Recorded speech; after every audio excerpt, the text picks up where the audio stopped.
అద్భుతమైన విషయం ఏంటంటే, సహాయం చేసే రాజే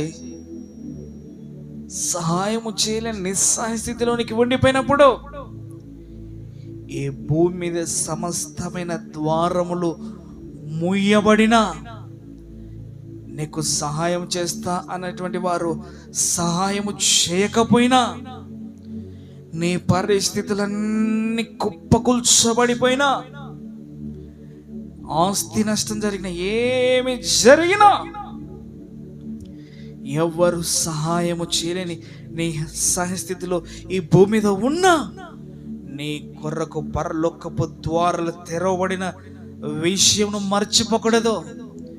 నీ కొరకు దేవుడు ఉంచినటువంటి కార్యాలు, దేవుడు సిద్ధపరిచినటువంటి ఉన్నతమైన కార్యాలు మర్చిపోకూడదు.